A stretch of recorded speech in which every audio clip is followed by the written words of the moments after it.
הם נכנסים בתקופה לא פשוטה, כי יש לו מעט קריינים, וגם ה-AI הזה, יש לו את התרומה שלו ואת הבעייתיות שלו, אבל זה עולם יותר דיגיטלי ויותר מלאכותי מאשר העולם שאני התחלתי, אבל צריך המון סבלנות וצריך לא לוותר. קודם כל צריך לקבל, אתה חייב לקבל על עצמך איזשהו פידבק. להגיד לעצמך, אוקיי, אני נורא רוצה להיות קריין, אבל האם אני באמת מתאים להיות קריין? אני צריך לשמוע מה הצד השני חושב. וזה הצד הכי חשוב, המאזין.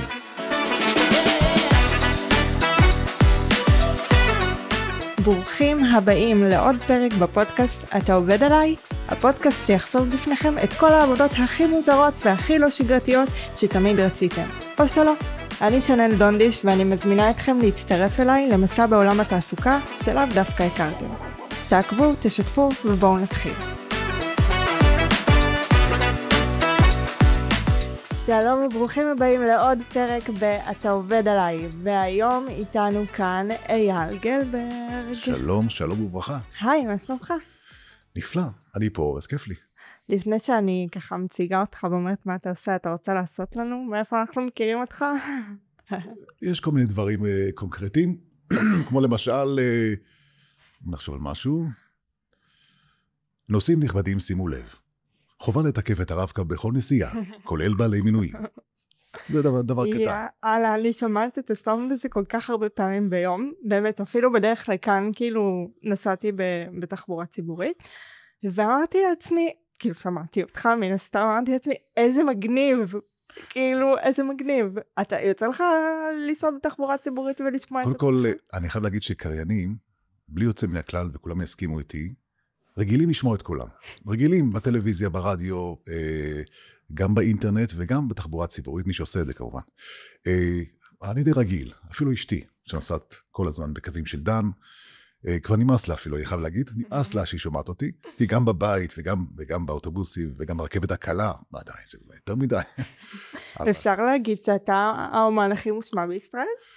אני לא מודע לזה, אבל כן, כנראה שכן. יש המון קריינים מצוינים שהם מושמעים מאוד, אבל כמות ההשמעה שיש בתחבורה הציבורית, והעובדה שאני עושה כל כך הרבה מתוכה, עם השנים, משהו כמו 14 שנה, עוד חברה התווספה, עוד חברה, גם פתאום הרכבות הקלות, גם ירושלים, גם תל אביב. יהיה לזה המשך כמובן. התחלתי לעבוד גם עם סופרבוס, מטרופולין הצטרפה קצת לפני, דן הצטרפה, אחרי שהחלפתי את הקריינית המיתולוגית המקסימה, גיליה סטרן. אז איכשהו התחום הזה, שבאופן מאוד מפתיע, נכנס לכמות עבודה די גדולה. מהבחינה הזאת. ממש תפסת לעצמך נישה כזאת. זה נישה, ובאמת אני די התייחסתי לזה כנישה, כי שלפני 14 שנה התחלתי, קודם כל אני קריין, זה בא משם. נכון, סליחה, אייל גלברג, קריין. כן, מי שלא יודע, אז אני קריין מעל 18 שנה, בעבר הייתי עורך דין, ככה שרוב האנשים כבר יודעים את זה, מי שמכיר אותי, ובעצם עסקתי רק שנה אחת בעריכת דין, אבל לפני זה, התשוקה שלי הייתה הרבה יותר מזה. זה משהו כמו זה, רדיו, מיקרופונים, מוזיקה, אני גם מוזיקאי, מתופף, עם להקה, וככל הנראה זה היה חזק ממני. אז שנה אחת בעריכת דין הספיקה לי, ואז אמרתי, די, מספיק, בוא נלך בדרך הנכונה, זה הרגיש לי גם נכון. וזה מצחיק שאני לא יודע כמה אנשים יודעים, אבל שהתחלתי בחיים העצמיים שלי, לפני 18 שנה, אני כמובן לא הייתי מספיק מוכר, אז לא יכולתי לעשות רק קריינות, כי אין לך לקוחות, לא מכירים אותך, לא יודעים מי אתה. אז מה עשיתי? אמרתי, בוא נעבוד בעבודה עם הקול שלי. איזה עבודה עם הקול שלי? לא רדיו, לא זה. אז תתפלאי, מאוד קרוב לכאן. מחקרי הגל החדש, אני עושה פרסומת. חברת סקרים, ושם אתה מדבר עם האנשים, ובאופן מפתיע, בלי לשים לב, אני קולט שאני עושה סקר אחד גדול על עצמי. קודם כל אני מקריא פרסומות, שזה לא נורמלי. דבר שני... אתה כאילו מתקשר לאנשים... אני מתקשר לאנשים, שלום, מדבר אייל, אני מחברת מחקרי הגל החדש, יש לך כמה דקות בשבילי? אוקיי. קיבלתי כל מיני אינפוטים נורא מעניינים, איזה קול יש לך, וואו, איזה בעיקר נשים. והיו ניתוקים גם, אבל פתאום קראו לי, הכינוי שלי היה גלי צהל. עכשיו תדמייני, כי זה כמו מלא אנשים, המון רעש, כולם עם אוזניות כאלה ועם מדונה כזה, ופשוט מנסים לעשות שיחה. ועם הזמן, אני קולט שאני גם מקריא פרסומות, וזו חברת סקרינינג גדולה מאוד, אגב. הייתי שם 8 חודשים, ואז באופן די סוריאליסטי, אני אומר לעצמי, וואו, בעצם שילמו לך על הסקר, האם אתה מתאים למקצוע או לא. וזה הביא אחד גדול, כי קיבלתי המון פידבקים על דברים שעשיתי בלייב, מה אתה חושב על זה ועל זה ועל זה, ואני מתחיל להקריא לו פרסומת, ואני מפתח את המיומנות שלי, וזה היה לפני בערך 18 שנה, אז אחרי 8 חודשים המשכתי הלאה, מה שנקרא, בתחום, והקריזה באוטובוסים, שהיא דווקא, אני מאוד מזוהה איתה, למרות שאני עושה המון דברים גם בטלוויזיה ובפרס ישראל וזה, הקריזה באוטובוסים הגיעה בזכות קריינות, זאת אומרת, הייתי קריין של אגד בנתבים קוליים, ואז יום אחד הם החליטו שהם עוברים גם לקריזה, יחד עם, כמו דן, אז, וחיפשו מישהו, ואז במקרה מישהו הרים את היד, אני עובד עם מישהו בנתבים, אז בישיבות של אגד, זה התחיל משם, ועם הזמן זה התחיל להתגלגל, עוד חברות, ומפה לשם אני לא האמנתי שאני מגיע לכמות כל כך גדולה של חברות, שאיתה אני עובד, כולל משרד התחבורה מן הסתם. ואני גם, אני מאוד אוהב את זה. קודם כל אני נורא אוהב את האינפורמציה שיש המון אנשים, שמות, רחובות, שזה כל פעם משתנה. איך מקריאים, איך יושבים להקליט כל כך הרבה שמות של תחנות? זה לא ביום אחד, קודם כל זה מגיע באקסלים, מהסיבה הפשוטה כי זה מקטים. אז בשביל לא לטעות, אני גם מעתיק את המקט אחרי זה לתוכנה. אני חושב דיברתי עם מישהו על זה לא מזמן, אני חושב שאני הקלטתי כבר מעל 50,000 קבצים. וואו. שזה מטורף. מטורף. אני גם, אחת הבעיות שאני לא תמיד מקבל אותה בצורה מסודרת, מנוקד, אז אני עושה מחקר גם, פתאום אני מתחיל להבין, איך צריך להגיד, אני הולך להפתיע אותך עכשיו, שאני אמרתי אבן גבירול, אני די וידאתי שזה נכון, ולא אבן גבירול, אבן גבירול. למשל בתל אביב, אמרתי שוק הכרמל, וקצת כעסו עליי, אז שיניתי את זה. אבל לעומת זאת, במחנה יהודה, אמרתי מחנה יהודה, גם ברכבת הקלה. אז יש בו משהו מאוד מעניין עם המחקר, עם השמות, ולי באופן אישי, אני משתגע שמישהו טועה בשם שלי או בשמות של אחרים. זאת אומרת, כל פעם אני רוצה לוודא גם בשביל הכבוד שאני מעניק לאותו בן אדם, וגם לא לטעות, גם לעשות מחקר. יש המון שמות שאני אומר לעצמי, אני חושב שה-AI, שאנחנו נדבר על זה גם, קצת יסתבך. וזו הסיבה למה אני די אופטימי שזה לא יבוא כל כך מהר, כי יש שמות שמאוד קשה לבטא. עדיין צריך אותנו, לא יעזור. צריך, זה בשביל האנושיות שלנו. אנחנו נותנים בטח קריין כמוני שהוא מזוהה, ומה שאני הולך להגיד פה במהלך הפודקאסט, כל הדברים האלה זה מה שאני שומע עליי. אני לא אוהב להעיד על עצמי, מאוד מאוד לא אוהב לה. ואני חושב שאני מכניס המון רגשות לעבודה שלי, ומסתבר שגם בקריזה, באופן די מפתיע. בעיקר בקורונה זה קרה. אנחנו נדבר על זה גם. יש יועצת לשונית שמלווה אותך נגיד בכל מה שקשור בלהגיד נגיד אבן גבירול או... זהו, אני בעצם חצי יועץ לשוני. יש לי חברים יועצים לשוניים, ויש את האקדמיה ללשון עברית, שמודעת, וברכבות הקלות הם ממש מקפידים וממש נרתמים למשימה. במקומות אחרים זה קצת פחות, יש כאלה שגם קצת מתעקשים, כמו דוגמה עיריית תל אביב, עם הסיפור של שוק הכרמל. בינינו אני גם זורם עם שוק הכרמל, אבל זה עניין של סמנטיקה. האקדמיה ללשון עברית היא הרבה יותר מקפידה. אז אני ככה מנסה ליצור את האיזון.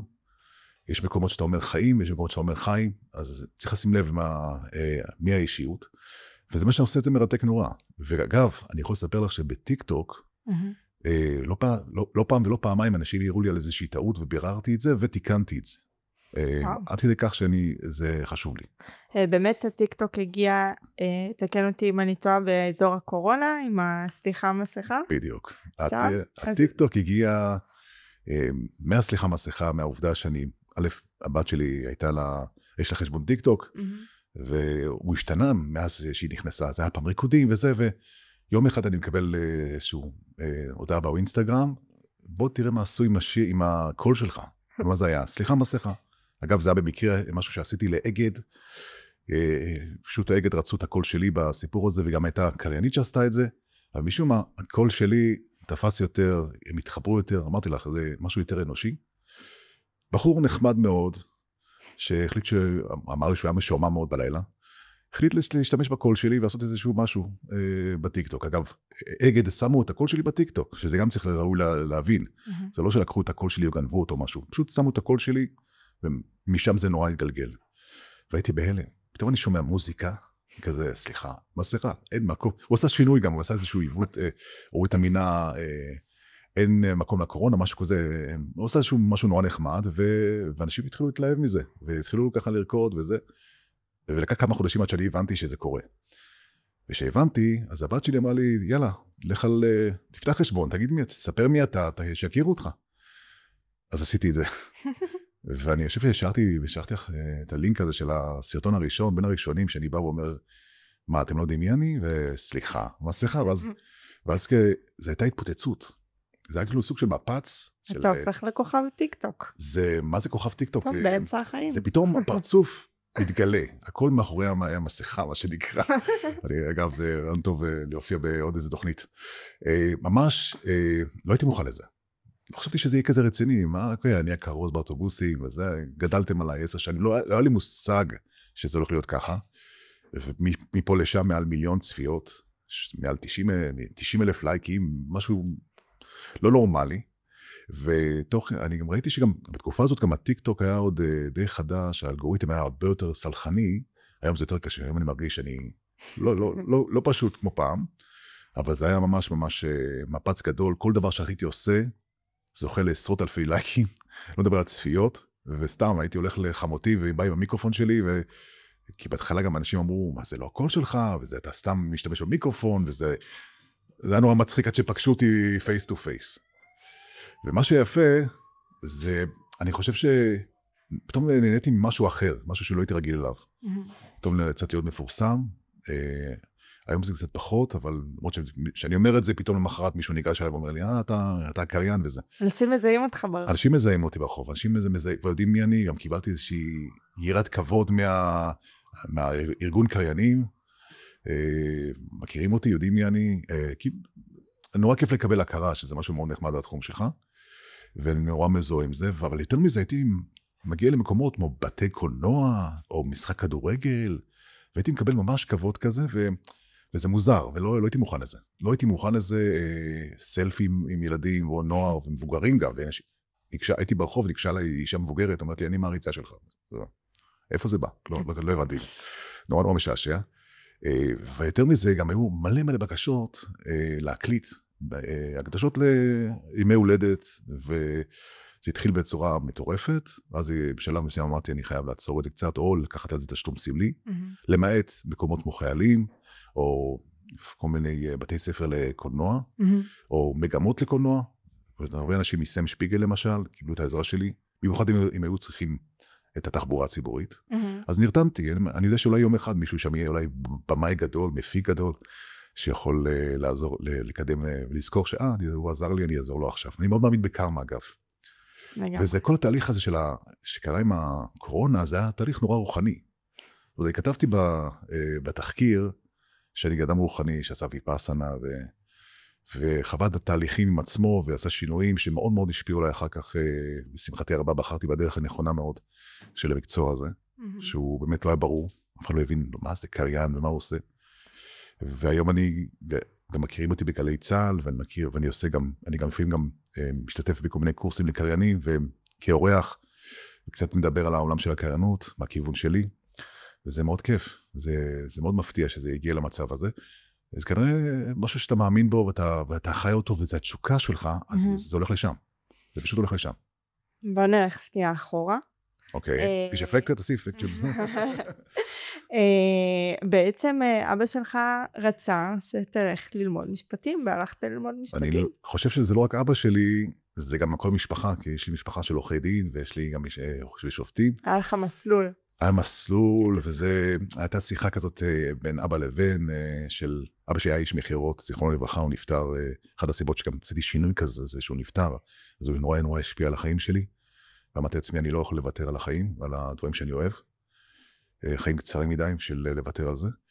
אז הוא נתן לי איזה משפט בשיחה, אתה יכול להיות עורך דין ואחרי זה לעסוק בתקשורת ולא הפוך, שזה די קנה אותי, שזה די נכון אגב, אני לא, אם הייתי רוצה להיות, מכיר המון אנשי תקשורת שעברו הצד השני, והיו צריכים ללמוד את זה, אז אני, וחשבתי, עדיף לנסות, לא יודע אם אני לא אנסה, אז באמת למדתי ואפילו הייתי שנה עורך דין, אבל אני חושב שזה היה החלום שלו, וזה משהו שלמדתי גם על עצמי, ובתור אבא, מאוד להיזהר עם זה. זאת אומרת, לכל אחד יש את החלומות שלו, וזה החלום של אבא שלי כנראה, והוא יכול להיות עורך דין מצוין, ואיש מכירות מצוין, אז מהבחינה הזאת הבנתי שאתה חייב ללכת בדרך שלך, ולא לשקר לעצמך. אז הייתה לי גם נסיעה להודו, שנורא תרמה לי קצת, וויפאסנה, והבנתי שאני הולך בדרך הזאת, אין דרך אחרת. מתי הבנת שאת אוהבת את העולם הזה, של הקריינית? שזה מה שבוער בך? מאז תמיד אהבתי את זה, גם כשהייתי בתקופת הלהקות, בזמן הצבא, לא הייתי בגלי צהל, לא ניסיתי אפילו, שזה מפתיע מאוד, והרבה שדרנים, חברים טובים שלי, ופעם אחת פגשתי מישהו, ואמר לי, כן, אנחנו מכירים אותך, בגלי צהל שמעו עליי, ואני בדרך מכירה כמו הסרט דלתות מסתובבות, אז אני בחרתי בדלת הקשה, דלת הארוכה יותר, כי אם הייתי בגלי צהל, אז יכול להיות שהייתי הרבה יותר מוכר, או גם בטלוויזיה. אבל הלכתי בדרך הקשה, ואני חושב שתמיד אהבתי את זה. הייתי מקליט בתור ילד, עם אחותי הקטנה, היינו עושים תוכניות רדיו. היה איזה סרט שנורא השפיע עליי, של אהרוד סטרן, בתור שדרן רדיו, והייתי משוכנע כמו דידי ארי, שזה הכיוון שלי, כי הייתי גם בלהקה כמו של דידי ארי. הוא היה בפאנצ'ר, ואני הייתי באשכרות, וזה גם הייתה להקה מאוד דומה, שם בעצם התחלתי לקריין. שם בעצם היו קטעים שהייתי מקריין בהם.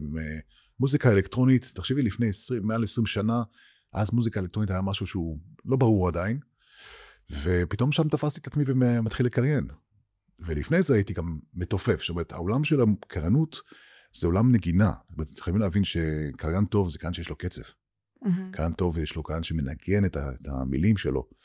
ואני גם רואה את זה לאנשים עם קולות נפלאים, אבל הם לא מצליחים להיות קריינים. זאת אומרת, אני חושב שאני אמרתי לך שאני מאוד מאמין בזה שכולם יש קול יפה, כולם מיוחדים, אבל לא כולם יודעים למקצוע, לא כולם יכולים לנגן ולרגש, ובאמת זה תווי נגינה, וזה לא יאומן שכמה שאני, גם לאבי זיכרונו לברכה היה קול מקסים, רק הוא לא ידע לנגן את זה, כמו שאני מנגן את זה.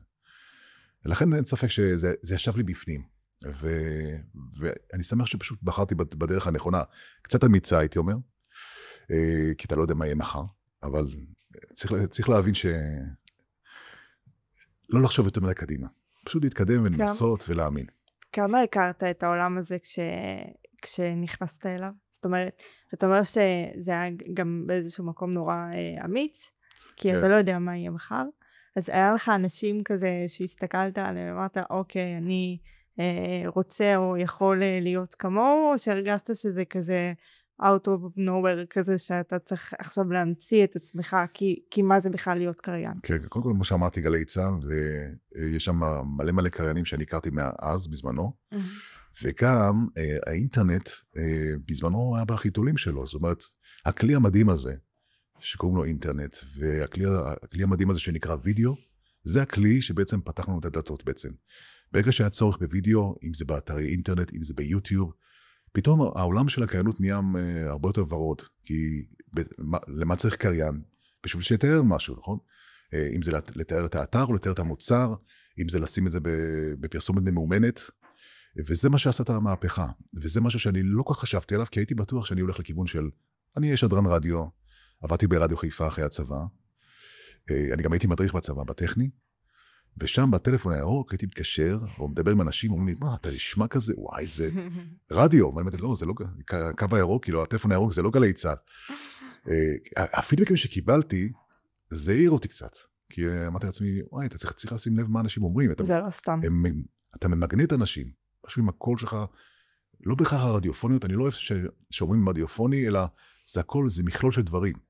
מכלול של דברים שיוצר מגנות, שאנשים מקשיבים. זו הסיבה שאני לא אוהב לעשות גם טקסטים רוחניים, כמו בהידברות, או בערוץ 2000, או בכלל בפרס ישראל, שאני מקרן משהו על דמות מסוימת, אם זה לרגש, או אם זה משהו עצוב, אם זה משהו נורא דרמטי. זה הדברים שקוראים לה מאזין. בדיוק כמו שאני מסתכל עלייך, אני בעצם מקריין. זאת אומרת, אני יודע שאני מדבר למישהו. עכשיו, יש נטייה לקריינים שקצת פחות עושים את זה. אז חבל שכך, אבל כל אחד, אבל אני לקחתי את זה לכיוון של, אני מדמיין שאני מדבר לאנשים, אני מדבר לקהל, ואני הרגשתי שאני גם מתפתח. זה מעבר לעובדה שלי, הייתה לי שאיפה, וגם עשיתי קורסים ברדיו חיפה, ועשיתי קורסים של דיבוב, והלכתי לכל מיני קורסים נוספים, ישבתי ממש עם קריין רם תדמור, שמלמד בגלי צה"ל. נכנסנו ל3 שיעורים באולפני רשת ג' וקיבלת ממנו את הפידבק, את הדברים הכללים הבסיסיים, להבין שיש לי את זה, על מה לחזק, מה לעבוד, וצא לדרך. וקיבלתי את ברכת הדרך ממנו, ואגב, הוא אחד כזה שהוא גם אומר, לא. הכרת אותו? שפשוט באת אליו ואמרת לו, אני רוצה להיות קריין. המליץ מישהו, אני לא זוכר, קיבלתי את מספר טלפון שלו, ואיכשהו קיבלתי, דיברתי איתו בטלפון, הוא שמע אותי, הייתה לו תחושת בטן, נפגשנו ועשינו את זה, גם לא היה זול כל כך, ל3 שיעורים, ושם זה נתן לי את הגושפנקה הממש רצינית, כי הוא גם מלמד וזה. עשיתי גם קורסים, למשל קורס של הפקה ותסריטאות ברשת, עם אברי גלעד, שם הכרתי אותו, ושם נתנו לי גם עבודות קריינות, עשיתי משהו עם גורי אלפי, ושם ממש חשבו שאני הולך להיות הקריין פרומואים הבא, ואגב, עדיין זה השאיפה שלי לעשות קריינות פרומואים בטלוויזיה. זה משהו שיצא לך לעשות? יצא לי לעשות לתוכניות, אבל להיות קריין פרומו, זה סוג של חלום. אני חושב שזה דבר שהוא מאוד נחמד, כי תחשיב, את פותחת טלוויזיה, לא בא לך להיות פרסומת, אבל לשמוע פרומו, אני חושב שזה רוב האנשים עושים, וזה מאוד מרתק, כי זה קריינות יותר משוחקת, או יותר, זה משהו אחר. נכון. אתה רוצה לדבר על תוכנית, אתה יודע. זה גם משפיע על הסקרנות שלך, ועל המידת, כן. כאילו מידת ציפייה שלך לקראת הדבר. וזה מאוד יוקרתי, ולא רק שזה יוקרתי, זה מביא לך עוד יותר עבודות. זאת אומרת, יש לי גם סוכן, שמייצג אותי, סוכנות שמייצגת אותי המון שנים, בעיקר הדברים המאוד מאוד גדולים, וזה משהו שחלום שנתפוס ביחד, איזה משהו כזה, ואני משוכנע שזה מרתק, כי אתה באמת, אתה מחזיק ערוץ בעצם, זה הקול של הערוץ.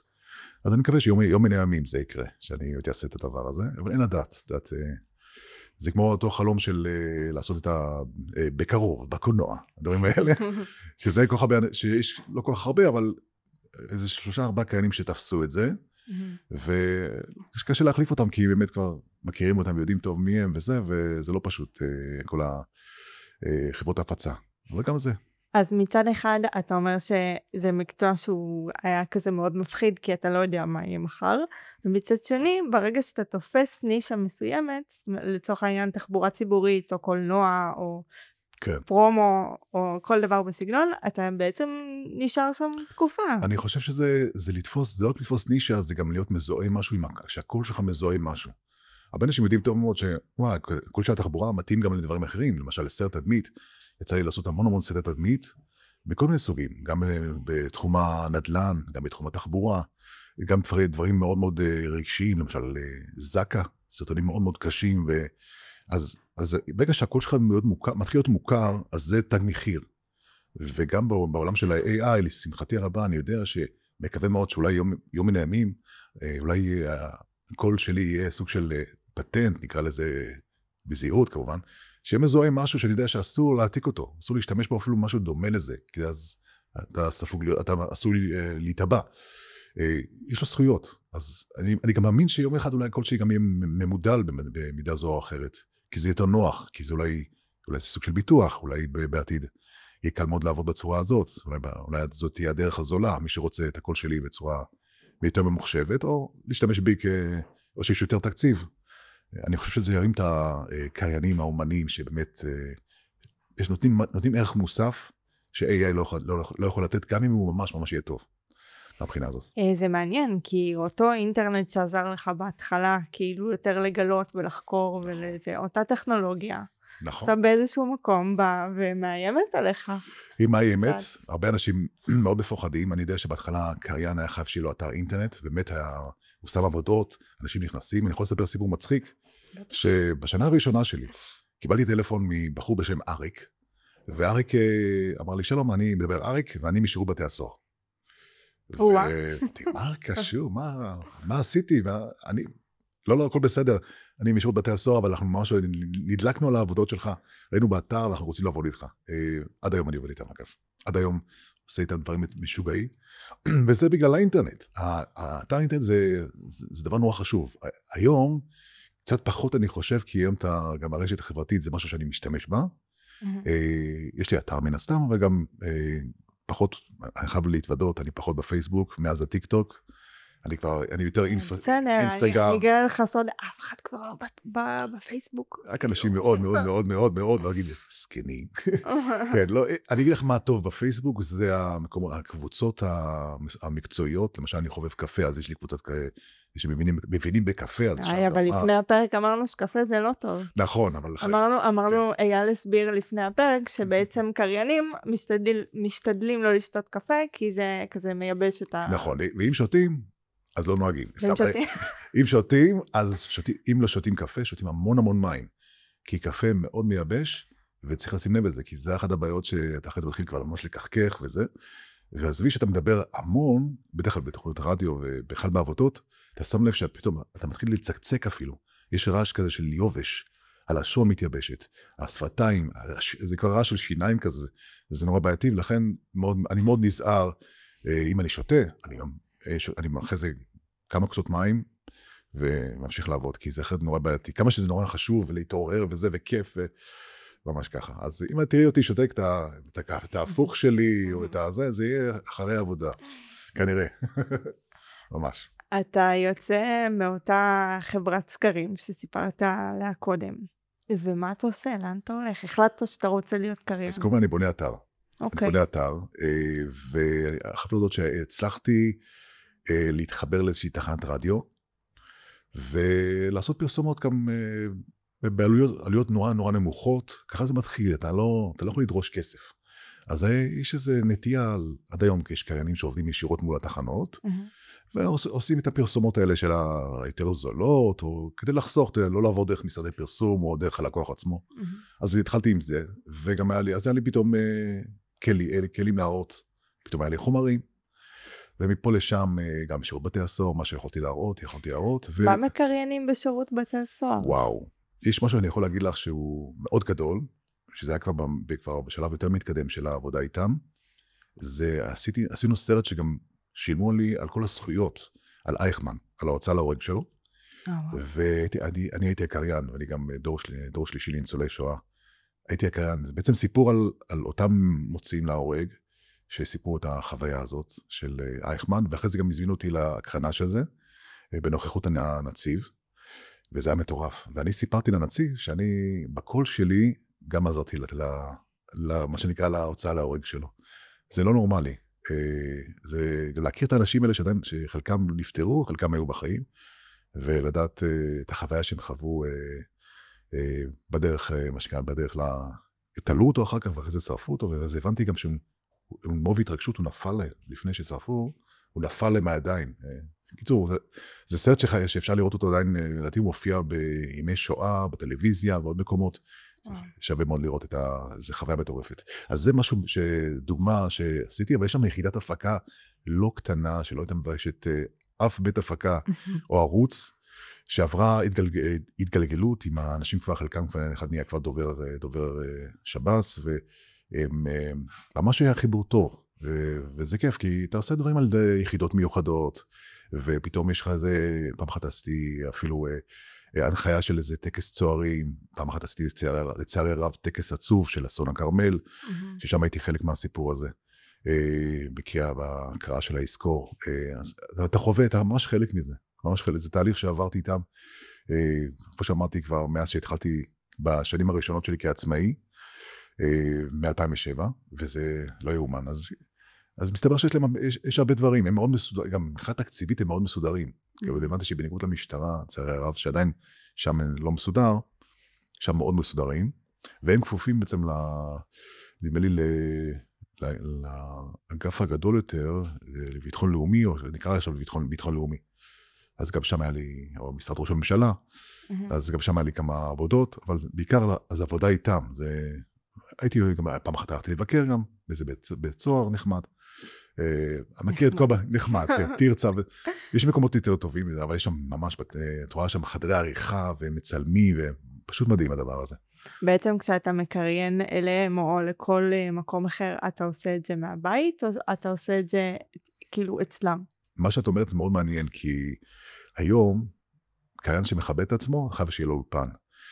בעבר הייתי גם מסתובב, למרות שתמיד היה לי את הציוד שלי, והאולפן שלי עבר גלגול, זאת אומרת, מבית, מה שנקרא בסחירות, לבית שקניתי, ואז השקעתי לא מעט כסף על אולפן ביתי. אגב, האולפן שלי מצטלם כל הזמן בטיקטוק, הוא מצטלם יפה.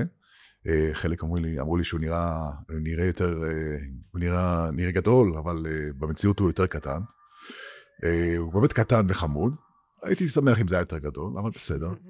ואין ספק שבתקופה הראשונה הייתי מסתובב באולפנים, וזה אחד הסיבות למה היה חשוב לי לגור באזור המרכז, ברמת גן. זה, אתה יכול, איכשהו אתה במרכז, זה מאוד קל להגיע לכל מקום, אז אתה מגיע בעיקר לתל אביב, שם מלא בתי הפקה, וזה מה שהיה פעם. היום, עכשיו, עם הזמן, במיוחד גם בקורונה, שהתחילו להבין שאין מה לעשות, כולם כבר עובדים מרחוק. צריכים לעבוד מהבית. אז זה עשה שינוי גדול מאוד. זאת אומרת, אני עובד עם כל מיני תוכנות, שהיום בדיעבד, לא כל כך קיבלו את זה בהתחלה, והיום אפשר לביים אותי. נכנסים דרך גוגל מיט, דרך זום, אפשר לשמוע את מה שעשיתי, לעשות שיחות, ותוך כדי השיחות אני משמיע מה לא לעשות או מה כן לעשות, וזה פתאום, הגענו למצב שהלקוחות פשוט לא צריכים להגיע בכלל, אתה יכול להיות ולעבוד מכל מקום בעולם, וזה מה שקרה לי אגב, יצא לי כבר לעבוד בטוקיו, יצא לי לעבוד באתונה, אגב פרסומת האחרונה שעשיתי לצים און אייר, זה היה מאתונה, מבית של חבר שיש לו מיקרופון, משהו נורא נורא דחוף, בתקופת המלחמה. אתה מסתובב במיקרופון? אני משתדל להשתתף, אני במקרה לא הסתובבתי דווקא באתונה, ודווקא שנתקענו במלחמה באיראן, בתקופה המשוגעת הזאת, דווקא אז לא הסתובבתי עם מיקרופון, שקלתי לקנות, ואז פתאום חבר אומר לי, קרא לי לחדר שנייה, ותראה איזה מיקרופון קניתי, סטנד כזה, ומיקרופון USB, אמרתי, וואו, איזה מזל יש לי. מגניב. ושם הקלטתי כמה דברים, הייתי חייב בתקופה עד ש... כמעט היית בחופש. כמעט, אבל את יודעת מה, זה מה שמדהים, אני חושב שזה החופש שלי, אנשים יגידו אולי בר מזל, חמסה, כן?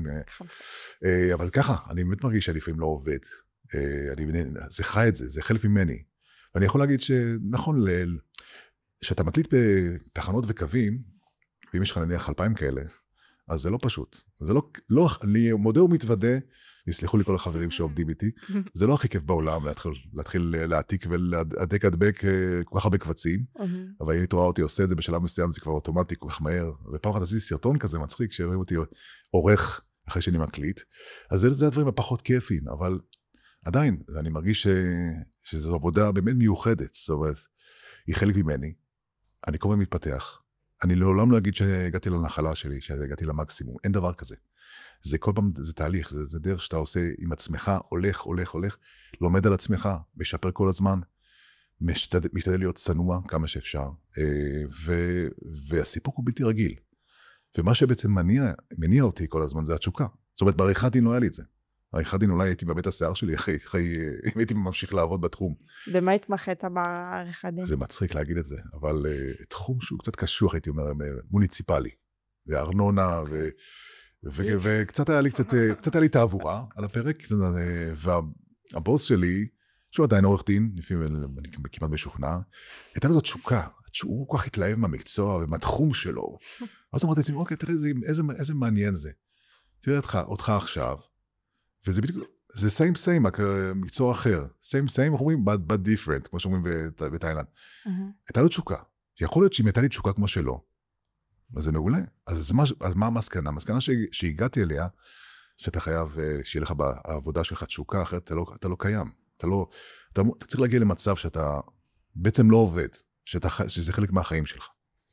כמו שמאמן כושר, מתאמן ואוהב לעזור לאנשים, אתה חייב למצוא את זה. עכשיו, יש כזה קלישאה, זה אולי יכול להישמע כמו איזה סוג שבאמת נורא קלישאתי, לא כולם מוצאים את אהבת חייהם, המקצוע, לא לכולם יש מזל.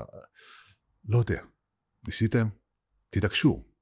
תנסו להבין, להכיר את עצמכם. אפשר לעשות דברים שהם קצת קרובים למה שרציתם לעשות, ולחכות, ולא לוותר לעצמך. אני חושב שזו המסקנה הכי גדולה בעולם. כי הוויתורים האלה אחרי זה ממש, יכולים אחרי זה לבוא בהפוך על הפוך. אנשים יותר ממומרים. ואני פתאום מגלה דברים, אני מופתע, כי גם הקטע ההופעתי מול מצלמה, משהו שלפני 5 שנים לא כל כך היה לי, היום כבר מזהים אותי. וזה די נדיר, כי בתחום שלי, כולנו, כל חבריי, כל הקולגות שלי, שאני מאוד מאוד מעריך, כולנו מאחורי מיקרופון, אנחנו כל כך מאחורי מיקרופון, אנחנו כל כך לא מזוהים, אין פנים, אין זה.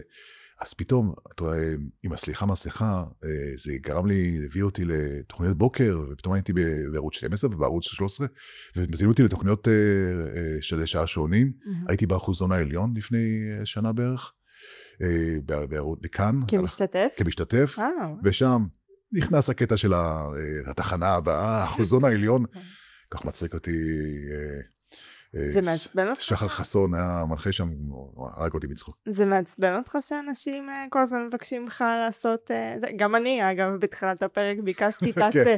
אני די בניתי על זה, האמת. מעצבן אותך? לא, זה לא צריך לעצבן אותי. הדבר היחידי שאני די חששתי ממנו, שמה קורה, נניח ואתה יום אחד ביום מאוד קשה, אין לך מצב רוח, אני גם לפעמים סובל מקשב מריכוז, אז לפעמים אני לא לקחתי את הכדור או משהו שלא יסתדר לי, ומה קורה אם מישהו ניגש אליך, ואיך אתה מגיב לדבר כזה. וזה לא פשוט, כי כשאתה מגיע למצב כזה שאנשים מכירים אותך או רוצים להכיר אותך, זה צריך להיות, לחשוב פעמיים לפני שאתה עושה משהו, מגיב משהו, מגיב בצורה מסוימת, ואני באמת, וזה לא מצחיק, כי כשאני רואה מישהו מפורסם, דוגמה, אם זה אדיר מילר, שאני רואה אותו כל שני וחמישי באותו מקום, באותה חנות בגבעתיים, כי אני די קרוב, אז אני די מתבייש לי לדבר איתו. אני לא מבין למה. אולי הוא מכיר אותי, אולי הוא שמע עליי, אולי, לא יודע, אגב, אני עובד עם סטנדאפיסטים, אני עושה להם פתיחים למופעים, אני עושה לקוסמים, חזי דין למשל, חבר טוב. אתה עובד עם אנשים מפורסם. אני עובד, נכון, אז למה אני צריך להגיד לו שלום וזה, למה? נורא מוזר, אז זה הקטע הביישני שלי, נורא, שמצד אחד אנשים ניגשים אליי או מתביישים לגשת אליי, מצד שני, אני גם כזה, אז כאילו, זה נורא מצחיק. כן, זה ממש ככה, או שאני לא רוצה להפריע, כי זה לא, מה יש לי להגיד, למה צריך להפריע לו באמצע, שאנחנו בתוך חנות, להראות לו את החומוס, זה נורא מצחיק, אבל איכשהו אני מאוד מחובר לעולם של הסטנדאפיסטים, וחלק מהם יצא לי אדיר מילר, למשל, לא אדיר, סליחה, נאור ציון, עשיתי איתו כמה דברים, וכל מי שקשור לתחום של כל אנשי רשת, יוצרי תוכן למיניהם, שגם אגב אני לא יודע להגדיר את עצמי כיוצר תוכן, כי לא תמיד אני מרגיש שיש לי את הזמן הזה, או שאני באמת עושה משהו שמשפיע, למרות במלחמות, כן, היו מלחמות בתקופה האחרונה, עשיתי כמה וכמה דברים שנורא השפיעו, אבל אני לא חי את זה ביום יום, אין לי משרד שרק מתעסק בזה, כמו למשל האקדמיה ללשון עברית, שם ממש יש ממש משרד שיושב וחושב. הם עושים עבודה מדהימה. כן, כן. ממש, אני יצא לי להכיר את הפרזנטורית שלי, לא הבנתי שהיא עזבה, אבל היא גם מקסימה, ועשינו גם כמה דברים ביחד בשיתוף פעולה. אז באמת העולם הזה, הוא כל הזמן מתפתח, ואני הגעתי למסקנה שאני נורא אוהב אנשים, וכנראה זה לא תחום כזה עצוב ובודד. אמרו לי, מה, אתה תהיה עכשיו באולפן סגור וזה? ממש לא. לא מרגיש ככה. אני כל הזמן באינטראקציה עם אנשים, גם אם לא באיזשהו, אני חושב שזה פשוט שיקול כלכלי, לא להיות במקום שצריך לזכור, ולשלם על אולפן, לשלם על מה שנקרא, או לבנות אולפן, שזה לא מעט כסף, לשלם ארנונה, לשלם... יכול להיות שזה בעתיד יהיה דבר כזה, של אולי קומה של אנשים שיכולים להשתתף ביחד, קומה מסחרית טוב, קומת עבודה אני קורא לזה. אבל זה נורא נוח שזה גם לעבוד מהאולפן הביתי, שאגב, שתהי אצלי, הוא לא נראה כמו בית, שיש מטבח ואולפן, אז ביום יום, זה המטבח וזה המטבח של האולפן. בערב, למרות שגם אני עובד לפעמים בערב, היום יש לי משהו לעשות היום בערב, אז זה גם יכול להיות גם סתם חדר נחמד, עם שתי דלתות בעובי של כמה סנטימטרים טובים, ושוקלות כל אחת 150 קילו. ואגב, אני חייב לציין שיש לי מלא פרויקטים של בנייה בחוץ.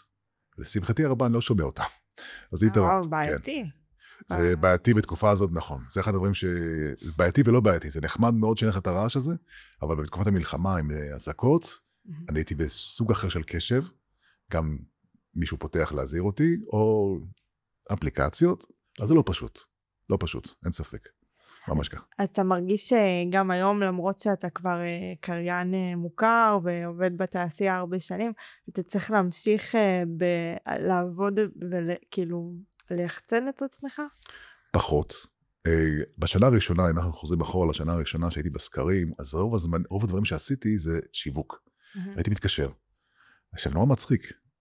זאת המיומנות שקיבלתי מאותו מקום של הסקרים. אני יכול לספר גם שגם קניתי את אותו טלפון עם האוזנייה. הייתי ממש מרוצה מהטלפון הזה. אמרתי, אני חייב לקנות פלטרוניקס עם אוזניית מדונה כזאת, ואני שם מקליט וזה גם היה נורא נחמד לדבר עם אנשים, שהיו מביימים אותי ומקשיבים תוך כדי, ואז אוזניות, והייתי עושה שיחות כאלה. עכשיו, זה מאוד קשה.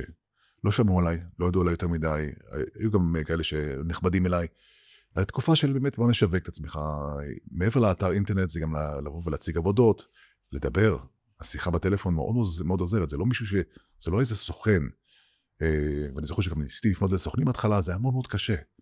אבל זה בעיקר הדיבור. גם בטלפון שומעים את המנעד ואת הסגנון, אז בחלק מהדברים זה עבד יותר טוב, חלק מהדברים זה עבד פחות טוב, ואמרתי, אני חייב פה סובלנות. מעבר לזה שכמובן אתה עובד על עצמך תוך כדי, אתה הולך לקורסים, אתה הולך לקלינאי תקשורת, לבדוק שאין איזושהי בעיות מסוימות, זה כמו יין שאתה, לדעתי זה כמו וויסקי אפילו, שם את עצמך בחבית, ואתה דואג כמובן לחשוב איך אני מתקדם, איך אני נהיה יותר טוב מיום ליום. וזה גם מרגיש ככה. זאת אומרת, אם אני אשמע עבודה שלי לפני 15 שנה, אני כנראה אקבל חלחלה כנראה. זה משהו שאני גם מתבגר עם הזמן, אבל אני חושב מקצועית אני משתנה, אני יותר מדבר אל המיקרופון ואל מישהו, לא מתעלם, לא מתעסק יותר בקול שלי, אלא יותר חשוב לי מה אני אומר, ואיך אני אומר. ואגב, יש לי משפט כזה, בסלוגן הראשון שלי, שבאתר בהחלט חשוב מה אומרים, יותר חשוב איך אומרים. שימי לב לשינויים של האינטונציה, ואיפה אתה שם את הדגש על הדברים, וזה מה שהופך אותך לקרן יותר טוב, שאתה יודע להדגיש דברים מסוימים שנורא יתפסו, ולא סתם להגיד את זה בלי אינטונציה. אז אלה דברים שממש הרגשתי בהמשך. יש משהו ביום יום שלך, שהוא הרגלים שיכולים להיראות לנו מאוד מאוד מוזרים, אבל לקריין אלה הרגלים כאילו של רגיל? רגילים כאלה? נדמה לי שלא ציינתי את זה בתחקיר, אבל אני קודם כל למדתי פיתוח קול תקופה מסוימת, 2 מתוך מטרה להתקדם. מתוך מטרה לשמוע על הקול שלי ולהבין, יותר דוגמה, אם שאני הגעתי לפה ובכלל שאני מגיע לאולפנים, אני עושה כל מיני תרגילים, תרגול לחימום שרעפת, תרגול לעברות שורקות, תרגום של הפה, תרגול של שפתיים, חימום קולי, דברים שאני עושה אותם, דברים שאני לא רוצה להרוס אותם, לעשות רעשי במיקרופון, אבל ממש עם העבודה על השפתיים, הזרמת דם, וכל דברים האלה מאוד מאוד חשובים, שנורא מועילים לי אחר כך שאני עובד, ואני נורא משתדל גם שאני מלמד בקורסים של כאן, ללמד אותם כל מיני תרגילים, כמו קש, תרגיל קש, זה דבר נהדר, שמחמם את כל האזור של הגרון, ומתארי הכל נמתחים טיפה והם מתעתקים. אלה דברים שמאוד עוזרים. אחרי זה לעבודה, בטח שרעפת, כי אנחנו ביום יום לא שמים לב לנשימה שלנו, ושרעפת הוא נורא עוזרת לעולם של הקריינות. אז לפעמים אנחנו רואים שאם היו מצלמים אותי מאחורי הקלעים, רואים אותי פתאום מתחיל לעשות כל מיני רעשי רקע מסביב, כאלה כמו, לא כמו זמר אופרה, אבל בהחלט אלה מהדברים האלה. להקפיד על דברים מסוימים. הרגלי קפה. הרגלי קפה, למרות שקפה אני דווקא לא שותה כל כך מהר על הבוקר. קודם כל זה מים. אפילו במכונת קפה שלי זה מופיע ככה. קודם מים, אחר כך קפה. וזה מאוד חשוב, כן. הקול שלך זה ממש הכלי שלך, זאת אומרת, זה כן, הקול שלי זה הכלי שלי, ואני גם כל הזמן מחפש לחקור את הקול שלי. יש המון קריינים, אגב, שמצטרפים לכל מיני ארגונים, שהם לא בהכרח ארגונים של קריינים, אלא ארגוני קול. אני גם חושב מה זה ארגון? יש איזה ארגון שמאגד בתוכו זמרים ומורות, ואנשים שמתעסקים גם במחירות, ואגב, אני זוכר שפעם דיברו איתי על זה שהמון אנשים מאבדים את הקול שלהם, שהם בטלפון, שהם עושים נציגי שירות למיניהם. היום זה קצת AI, אבל בחלק מהמקומות. אבל אם אתה לא שם לב, ואתה מדבר הרבה, ולא שותה מים, ולא דואג לעצמך, ולא מרגיש שיש צרידות, ואתה ממשיך לדבר, אתה יכול לאבד את הקול שלך. חמותי שתחיה, הייתה פעם מורה, והיא לא יכולה לעבוד יותר, כי בתור מורה, בגלל שיש לה בעיה של צרידויות. אז זה כנראה קשור לזה, אז צריך ממש לשים לב לגוון קול שלך, אם הוא משתנה, גם השריר עצמו, כמה אתה רגיש, וכמה אתה מפעיל אותו, ובהחלט זה לא פשוט. קרה לך פעם לפני פרויקט חשוב שככה, תשיט, מה עושים? זה יותר בקטע של מחלות, להיות חולה, להיות מקורר, ויש גם איזו חברה שאני עובד איתה, שממש מצילה. יש להם חומרים, ויש להם כל מיני דברים, יש איזה מעין כזה בקבוק מיוחד כזה שהוא נראה לא חוקי, כן?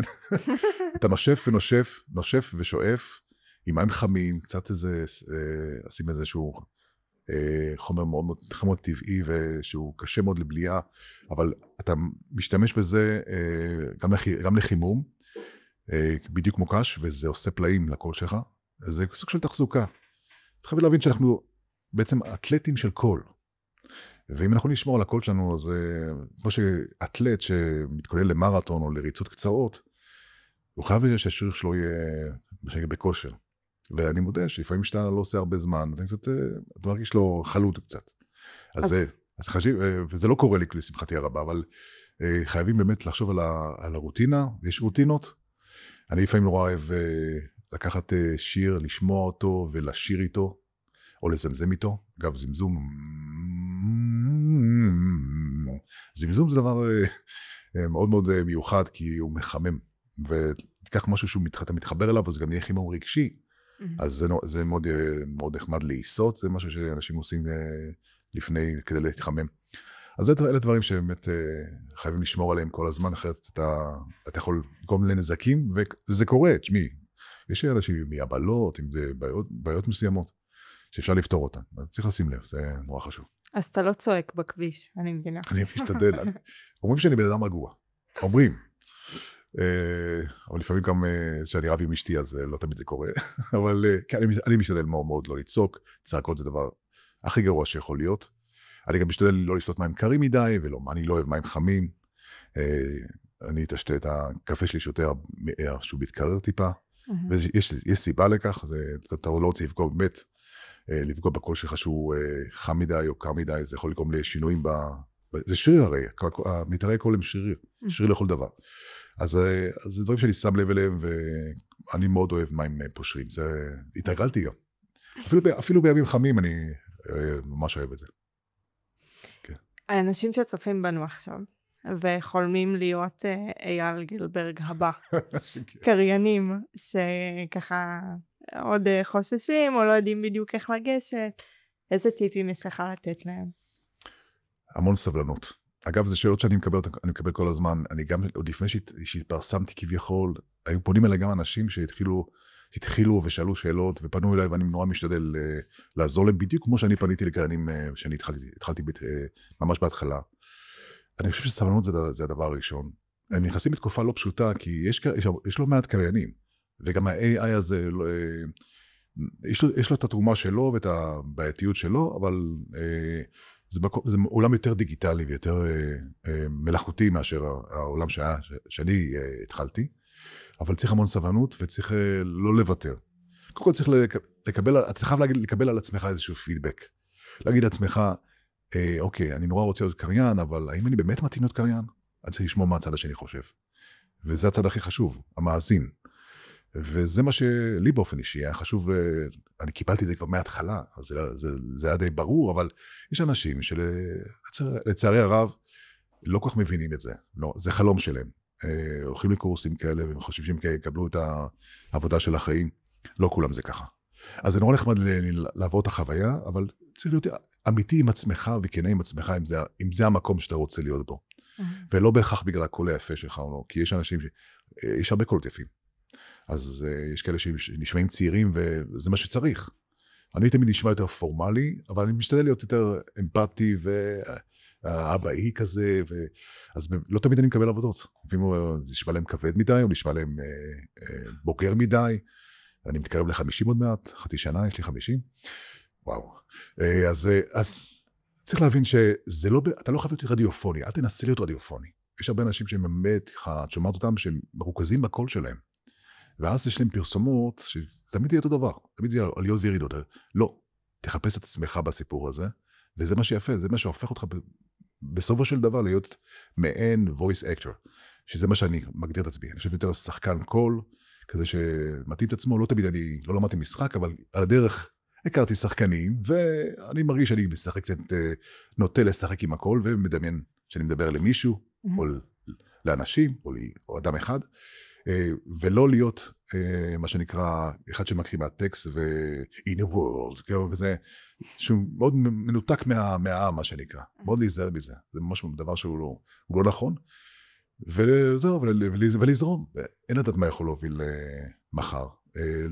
זה ככה אני חייתי מדקה לדקה, מחששות גדולות, ממש חששות גדולות מאוד, מה יהיה עם העתיד, איך אני אסתכר. יש עריכת דין בכיס. כן, זה שאימא שלי הייתה אומרת. היא עדיין אומרת את זה, אבל אני חושב שגם אשתי הבינה שהיא נורא איזו שהרגיעה אותי, ובזכותה אני נורא עזר לי, כי היא הייתה שכירה, אז יש את המשכורת הגבוהה, היא עדיין שכירה, ואני הייתי עצמאי, וזה מקצוע של עצמאי. אם אתה לא חלק מחברת חדשות או איזה גוף גדול, אז כולנו עצמאים, ולהיות עצמאי זה באמת לא פשוט. מצד שני, אתה מרגיש את החופש. זה נחמד, אתה אדון לעצמך. כמו שאמרתי, החופש להקליט באתונה או בטוקיו, באיזה חדר מלון חמוד כזה ב-12 בלילה, זה סוג של חופש. אני הרגשתי את זה. שהייתי בטוקיו והייתי חייב להקליט משהו, לאיזה תחנת אוטובוס, או איזה חברת אוטובוס, או איזה פרסומת, אז אמרתי לעצמי, אוקיי, זה נחמד, אמנם השעות פחות נחמד השעות, אבל זה ממש ממש עזר לי להבין שאני במקום הנכון שלי. אז כל אחד עושה את השיקולים שלו, ועם הזמן ראיתי גם שמגיעה הפרנסה, אז אתה אומר לעצמך, אז אני שמחתי רבה, לא צריך לחפש עוד מקומות. אבל גם באים דברים חדשים, ברשת החברתית, זאת הפתעה גמורה לחלוטין. העובדה שאני בעצם פייס טו פייס מול מצלמה, ואני לא חושש מזה, ורק רוצה לשפר את זה כל הזמן, זה מביא אותי לעוד חלומות, אולי בעתיד, אני יודע איזה עוד דברים אני יכול לעשות בהקשר הזה. אחרי שבאמת עשית כל כך הרבה דברים מטורפים, חוץ מלהיות אולי קריין פרומו, איזה עוד כאילו דברים שאתה אומר בא לי בתחום זה שלך? אני חושב שאולי יש לי חלומות אולי קצת בתחום של להסתובב ולתאר דברים, או להכיר אנשים ולראיין אנשים. אני חושב שזה משהו שאני יכול לעשות מצוין, לדבר עם אנשים ולשאול אותם, וכמובן שתחקיר טוב הוא חשוב מאוד. אני איכשהו למדתי את זה קצת ברשת, בתקופה שהיה בית ספר הזה חזר, אני חושב. אבל זה היה מקום מאוד נחמד ללמוד דברים שמאחורי העולם הזה, שהוא לא קשור לקריינות. אני חושב שגם משחק יכול להיות משהו שאפשר לקחת בחשבון, כי אני בצעירותי, לא שאני לא צעיר עכשיו, אבל כשהייתי ממש צעיר, אז כמה חברים שלי היינו מצלמים סרטונים לדעתי היו מצליחים מאוד בטיקטוק, ועשינו דברים משוגעים ומטורפים. אז אולי יכול להיות שהיום נחזור לצלם, ואולי יהיה משהו נחמד שאפשר לעשות. אני מאוד מאוד מחפש את הקריאטיבית בכל מקום. אז מי יודע מה, וגם בטיקטוק, אם בא לי רעיון שאני אשתמש בו, ואני אגב, הכלי הזה של ה-AI זה עוד יתרון אדיר מאוד, שאתה יכול בעצם קצת לקבל עזרה, ומישהו שמכוון אותך ונותן לך כיוונים. משתמש בו לעזרה? כן, לפעמים כן. אבל הוא בוגד. מסתבר שלא. סליחה, שלא ישמעו אותי. כן, אני לא חושב שאני איכשהו... ברור שהם השתלטו עלינו. כן, אבל בינתיים אני חושב שהוא יד ביד. אני חושב שפתאום אני שומע דברים, רעיונות נחמדים, חלק מהסרטונים שלי, חלקם אפילו אנשים לא יודעים את זה, זה גילוי נאות. חלקם הם באו כבסיס, מי שבא מ-AI, שהיה נורא משעשע ונורא קריאטיבי, כי הכנסתי בו המון מה שנקרא אינפורמציה נכונה, והוא קלט אותי והבין אותי, ואחרי זה אני זה שהוציא את זה החוצה, וזה יצא מאוד יפה. אז אלה היתרונות של AI, צריך לקחת את זה בחשבון, זה העולם. ואני בתור אחד שקשה לי עם תוכן, כי אני אחד שמקריא תוכן, אני אחד שאני מבצע, פתאום יש מישהו עוזר לי קצת לייצר תוכן, שזה מאוד מאוד נחמד. ממש ממש. אייל, איזה כיף לראות בן אדם שככה אוהב את העבודה שלו. אני מקווה שכולם ככה, אני באמת, אני מאחל לכולם שיאהבו את העבודה שלהם, כי זה חשוב, זה החיים שלכם, וזה משפיע, שלכולם יהיה טוב, במיוחד בתקופה כל כך קשה, שיהיה לנו טוב במדינה הזאת. אמן. תודה רבה רבה שבאת, היה ממש כיף. גם לי. ונשמע אותך. נשמע אותך עוד הרבה. הלוואי. תודה רבה. תודה רבה.